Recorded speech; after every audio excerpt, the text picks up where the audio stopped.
você que me acompanha a partir da Paraná, TV Evangelizar, TVs Irmãs, rádios Irmãs, a partir da Renova FM, você que está aqui no santuário. Se nós olharmos um ponto comum entre o Evangelho e primeira leitura, nós encontraremos uma frase que se repete com palavras diferentes, mas é o mesmo contexto. Hoje é o dia da salvação, ou hoje é o dia da graça do Senhor, hoje é o dia que o Senhor se manifesta. Por isso eu já acenava no ato penitencial que Jesus se apresenta e vem, e por onde ele passa deixará mudanças. Vamos ver. O Evangelho é de que evangelista? Lucas. Atenção quem está em casa, atenção quem está aqui, Lucas. E é o comecinho de Lucas. Filho, muitas pessoas, preste atenção, abra teu ouvido, larga o WhatsApp pelo amor do que é sagrado. Muitas pessoas já tentaram escrever a história dos acontecimentos que se realizaram entre nós, como nos foram transmitidos por aqueles que desde o princípio foram testemunhas oculares e ministros da palavra. Então ele está falando do quê? De outras cartas. Está falando do primeiro escrito do Novo Testamento, que foi a carta de São Paulo. Depois ele está falando dos outros evangelhos, outras cartas e do evangelho. Quem escreveu antes de Lucas? Marcos. Quem escreveu antes de Lucas? Mateus. E quem escreveu depois de Lucas? João. Lucas está aí no meio e disse assim: olha, eu sei que tem muita gente que escreveu a partir daquilo que foi passado por quem? Olha o que Lucas está dizendo, não é por qualquer fonte, não foi mexerico, não foi panfletinho à toa não, passado por aqueles que ouviram do próprio Senhor. Nós acreditamos que o Evangelho de Lucas, ele foi ditado, foi contado, nada menos, nada mais do que Nossa Senhora. Por isso, Lucas é aquele que escreve mais pormenores da vida, de como foi a gravidez, como foi a infância de Jesus. A primeira fonte de Lucas, Nossa Senhora. Outra fonte de Lucas, nós sabemos, ele foi discípulo que era médico, discípulo de São Paulo. Outra fonte de Lucas foi a fonte Quelli, mas aqui é uma fonte comum para os apóstolos. Mas ele escutou de Nossa Senhora, tanto que é atribuído o primeiro quadro da Virgem Maria, quem pintou? São Lucas. São Lucas escreveu este livro e mais um, qual? Oh, Jesus me chicoteia, oh, Jesus me chicoteia. Atos dos Apóstolos, diga alto, meu filho. Atos dos Apóstolos. Catequese, meu filho. Veja, assim sendo, olha o que diz Lucas: eu tomei todo cuidado para checar as fontes e tentei agora escrever de forma ordenada todos os acontecimentos, para que vocês possam verificar a solidez da vossa fé.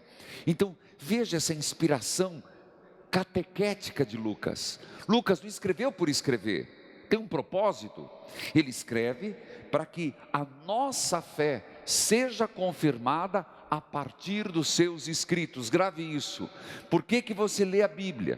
Por que nós nos deparamos com os evangelhos? Toda missa, meia parte da missa é palavra, para que nós edifiquemos a nossa fé, para que não fiquemos frouxos, para que não fiquemos em areia movediça, que não fiquemos conforme vem o vento. Hoje eu estou aqui, amanhã estou lá. Não, eu tenho uma fé sólida. Onde eu solidifico, onde eu edifico a minha fé? Na palavra de Deus, e é o que Lucas está dizendo.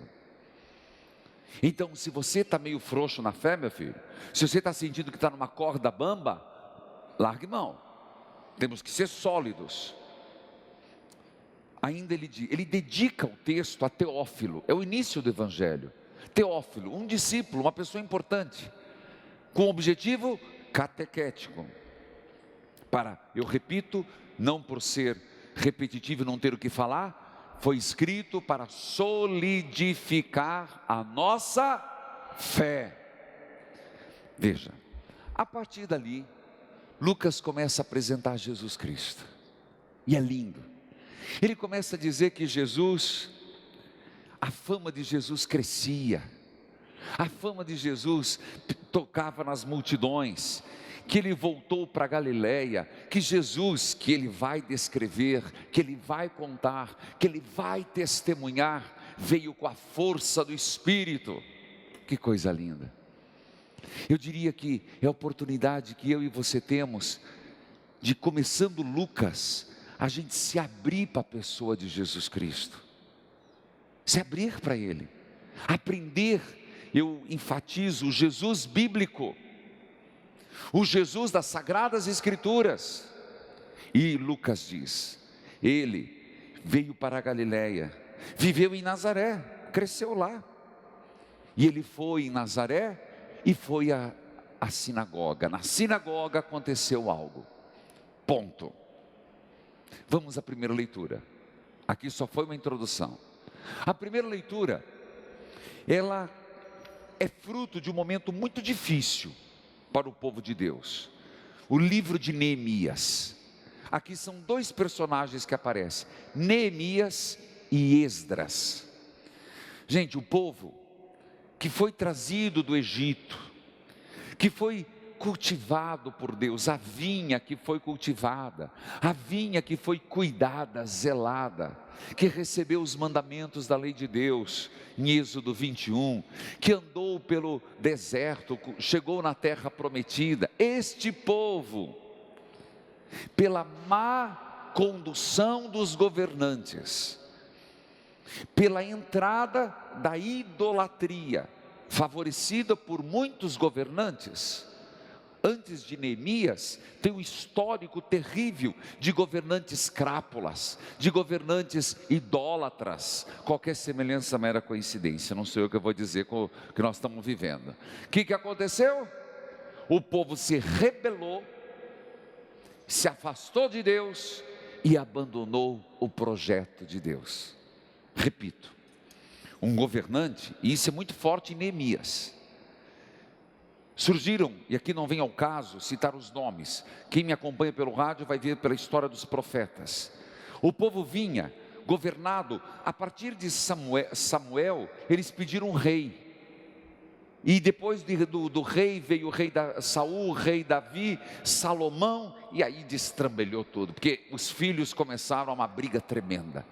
E foi quando entraram governantes que trouxeram para dentro do povo idolatrias, práticas pagãs e consequentemente o trabalho forçado.